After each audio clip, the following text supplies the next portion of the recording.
Les épargnants vont donc bientôt pouvoir contribuer au financement de l'industrie de défense française. Un placement donc lancé par BPI-France. Bonjour Marie-Christine. Bonjour David. Marie-Christine Sonquin, rédactrice en chef patrimoine des Échos. Est-ce que déjà, c'est nouveau de voir la banque publique d'investissement BPI-France lancer un tel véhicule d'investissement? C'est nouveau ou c'est pas nouveau ça? C'est pas spécialement nouveau. Si mes souvenirs sont bons, ça a été fait pour financer la technologie, la haute technologie. Donc, quand il y a une grande cause comme ça, justement, c'est un peu pour ça qu'a été créé BPI France. C'est pour donner un kick-off à des investissements, vraiment inciter les Français à investir dans l'industrie quand l'industrie en a besoin. Et en l'occurrence, c'est vraiment le cas puisqu'il faut vraiment renforcer notre industrie de défense.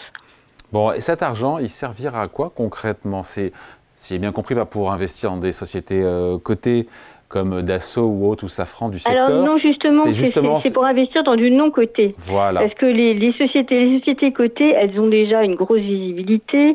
Il y a déjà beaucoup d'investisseurs qui sont présents à leur côté, même si parfois l'industrie de défense, ça peut poser problème à certains pour des questions de ESG.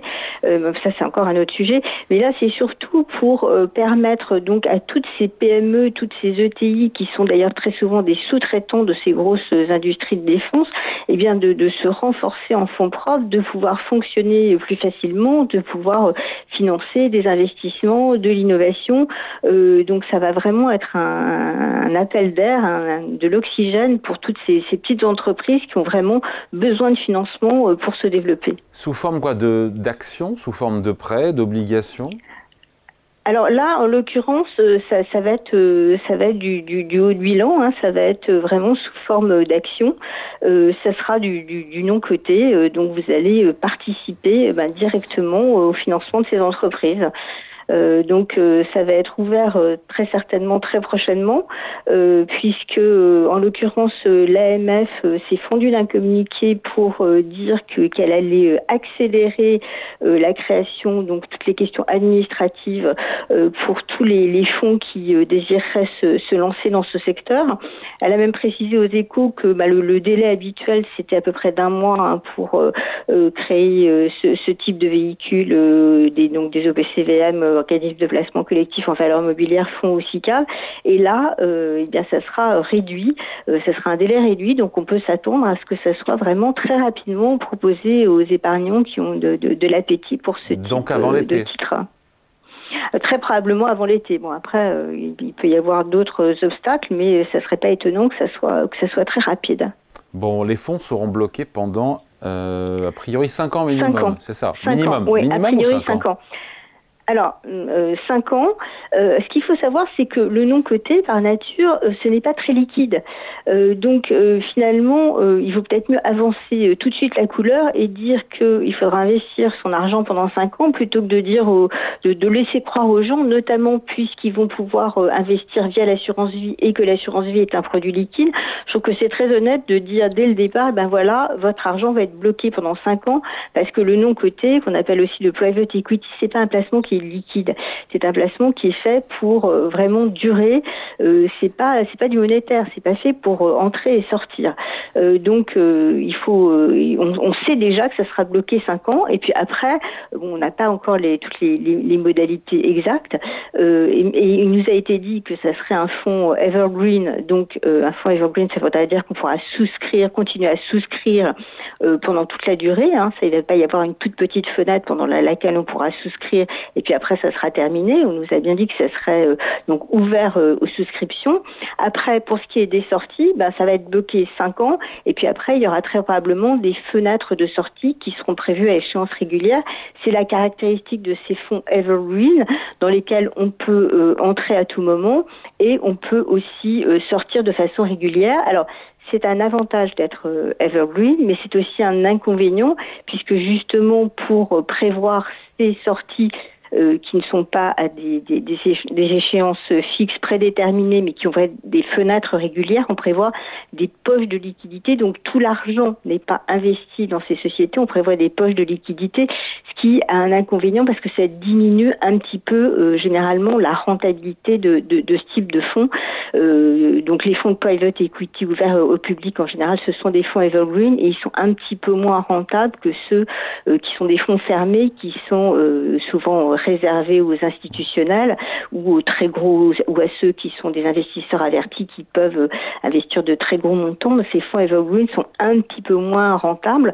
Alors la grosse question, c'est combien ça va nous rapporter. Mais oui, parce que vous employez le mot magique, rentabilité. On peut espérer combien en matière de rendement par an? C'est quoi, 5-6% par an? C'est raisonnable, ça? Alors, de dire 5-6%, ça fait partie des hypothèses raisonnables, mais évidemment, quand on investit dans ce type de fonds, d'abord, il n'y a aucune garantie.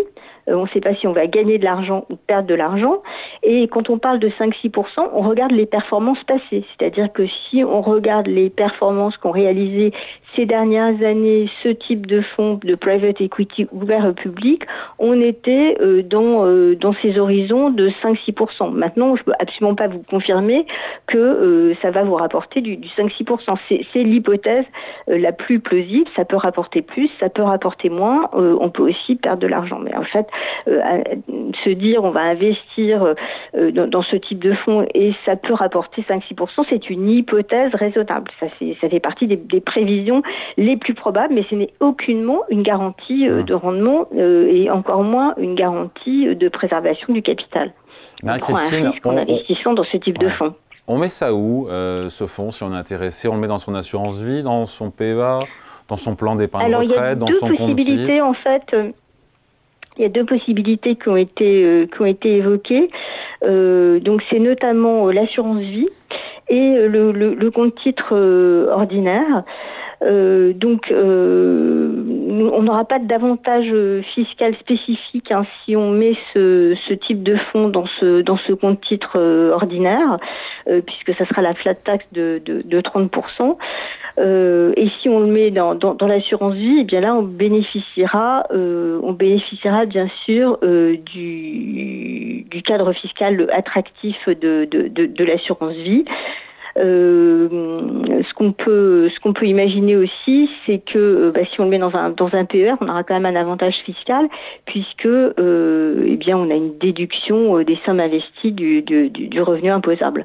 Mais il n'y aura pas d'avantage fiscal spécifique attaché au produit. Ça sera la fiscalité en fait de l'enveloppe fiscale qu'on aura choisie pour investir. En l'espèce, l'assurance vie. Une question, je ne sais pas si on peut répondre, c'est peut-être trop tôt. Hein. On peut imaginer qu'il y ait une demande, que la demande soit au rendez-vous, la demande des épargnants pour ce type de produit?